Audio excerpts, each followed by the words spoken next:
7. Call it a gain of 7, and it gets him a new set of downs.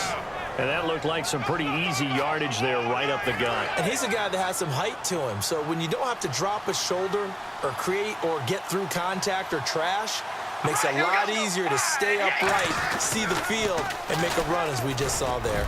And a short gain down to about the 33. It's a pickup of 4, and it'll bring up second down. Not a run that you're going to write home about, but still a good first down run. That's what an offense calls staying on schedule. 3 to 4 yards on first down, you're set up very well for the rest of the drive. Murray the lone setback.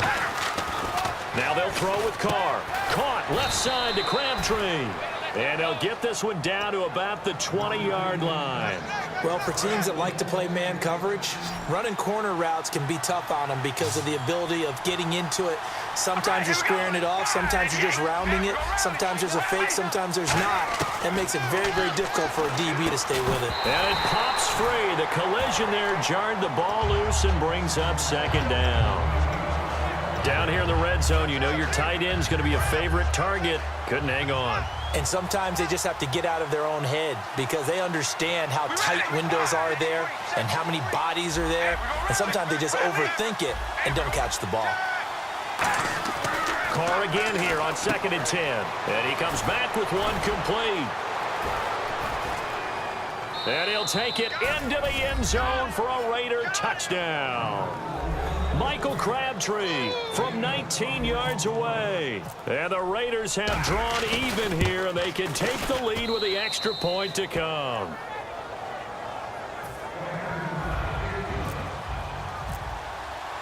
Set now to kick this one away, and off it goes. And a fair catch signaled for and taken successfully. Now we take a glance at the offense as they work their way back out for their first possession of the second half. They're down in this game. A chance for the offense, though, to put something on the board, get some momentum here in half 2. Try and get things kick-started for them. And you know at the half, they discussed how they were going to get that done. This is where scripting comes into play a lot of the time. How many plays do you script coming out of the second? Most of the time in the first half, you're scripting 12 to 16. I think in the second half, you're really scripting more like 8 to 10. Kind of a starter or an opener, whatever terminology they use. Just something to get you off to a quick start. Another pistol look here.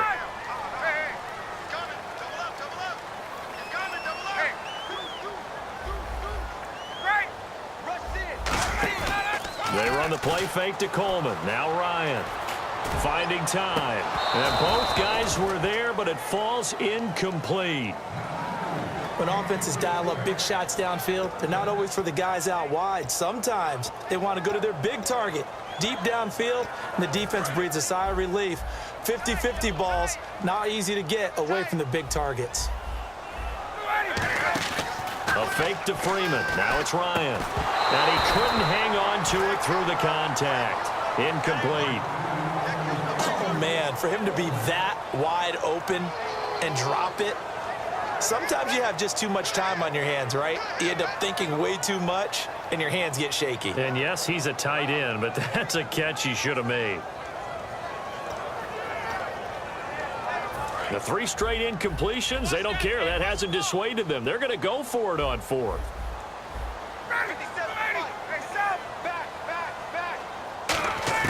They'll indeed go for it with Ryan. Going for the deep ball. Oh, this is taken in. It's complete. A big play that time through the air. 37 yards. First down and 10 now for the offensive group. We know it's tough enough to pick up first downs on third down plays, but when you go for it on fourth down, sometimes you're actually just praying, and on that play, the prayer was answered. 2 yards on the carry there. It'll be second down. That's a good play by the guys on the defensive side of the ball. Held them to a gain of 2, and that changes the playbook a little bit now for the guy calling plays. 2nd and 8. Now he's got to probably think about going to the air instead of maybe staying with the ground game. They stay on the ground. Again, it's Coleman. And able to push his way forward here for a good little gain. Give him 6 on the play. And all of a sudden here, it's third down. This drive is turning into an extended one, and the guy carrying the ball, he's becoming more like a body blows guy. Every carry is putting some damage on the defense. So after a while, I'm not too sure how many guys are going to want to run up and tackle him. Back now in Atlanta. This one's still anybody's ball game. It's a 1-point difference here as we begin the fourth quarter of play.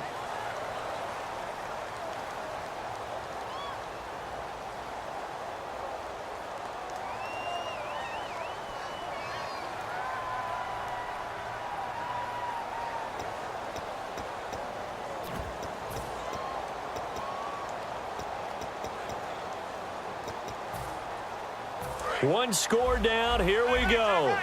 They're going to go for it here on fourth down. They run it with Ward. And he's able to get the first here as he's taken down at the 25. It'll be a gain of 4. And they're able to pick up the conversion here on fourth down. And the 8th play on this drive coming up. And on the outside, they're playing press coverage.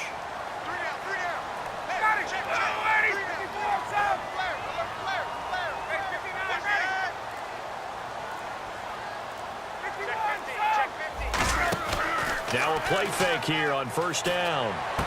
And he fires one that's intercepted. Picked off by David Amerson. And that's a great example of ball skills right there, partner.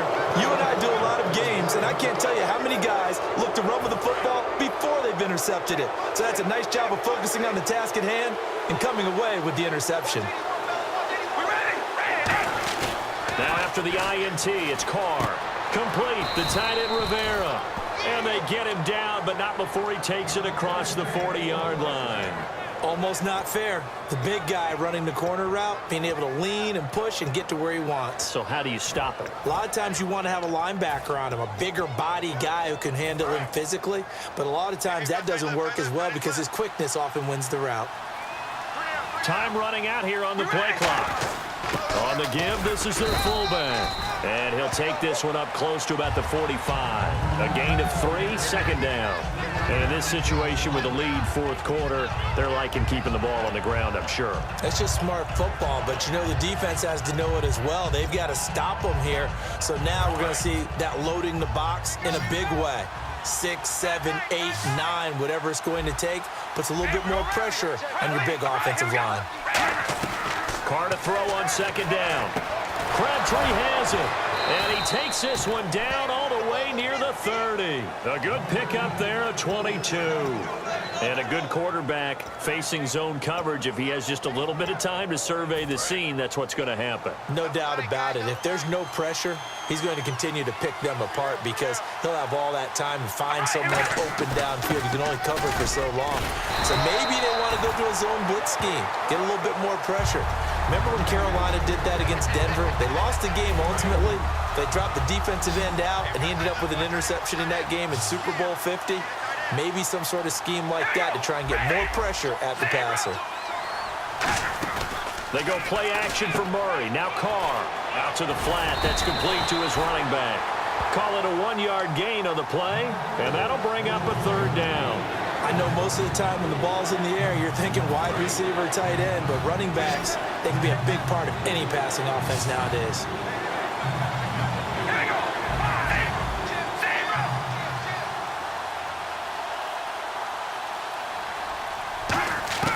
Throwing his Carr on third down. And that's complete to Walford. Time for a break. We'll come back, see what transpires after this.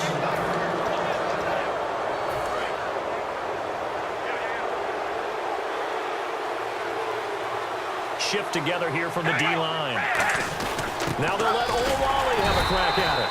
And he will push his way forward down to about the 3-yard line. Only a yard on the pickup there. Second and goal. That's someone who's pretty happy right there. That's the defensive coordinator. Body after body getting to him before he can get started. They'll go with a big back. This is Olawale. And he is in. Touchdown, Raiders. Jameis Olawale, his second touchdown of the night. And the Raiders add on to their lead. And make it now a pair of touchdowns for the big man out of the backfield. I'm not sure this was in the game plan, but boy, it's working to perfection. And I know one person has a big grin on his face now, and that's that big guy's found his way into the end zone twice in this game. The kickoff unit is out on the field, and they will send this one away. This will be taken to the back of the end zone.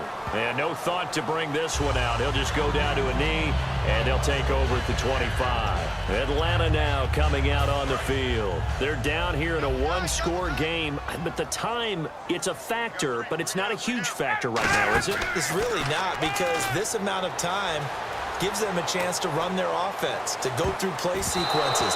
And this is what they work on every week in practice, usually on a Friday.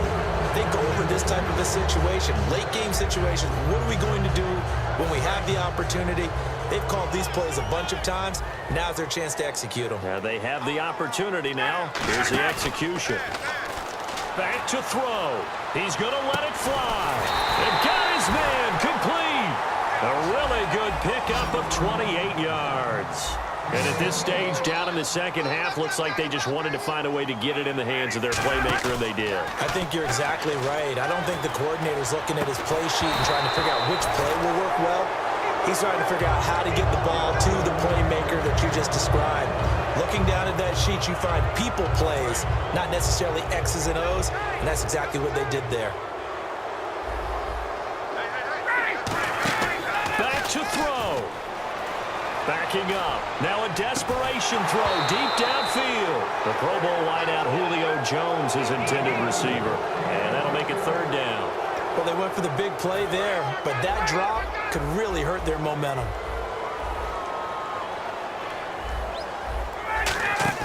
They'll look to throw. And it's complete. Hooper. And he picks up the first before he's taken down at the 29. Now whistles come in. We're going to get a timeout here by the offense. It's just their first. They've got two more to use here in the final stages. He's back to throw. And his throw's going to be incomplete. He was looking for his tight end, Jacob Tammy, there. And it's second down. I wouldn't be shocked at all right now if there's a look of surprise on the big fella's face, because he had the route that he wanted, running the corner, and usually he's able to use his body and catch the football, but a really nice play by the defenders, able to knock it away. And Jones has it over the middle, and down inside the 15, shy of the 10. And when an offense is doing a nice job selling the play-action pass, a lot of responsibility shifts to the linebackers. They're the ones that have to determine run or pass and get to the proper places on the field.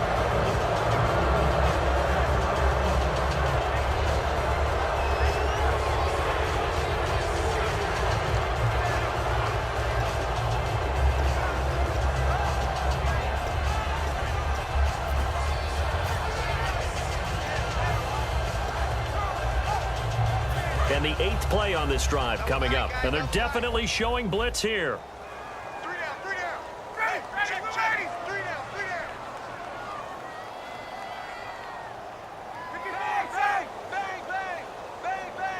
Let's go. Check four. He'll look to throw. And not only did he drop it, he dropped it in the end zone.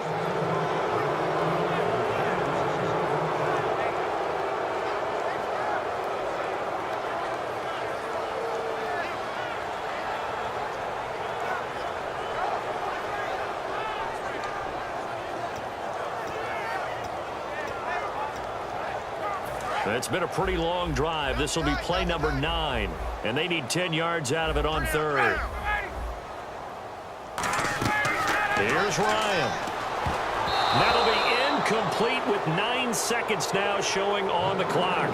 And that was a nice play. He knocked it away, but obviously you want the interception in this situation. You want to take away any chance that they have any decision to make on fourth down.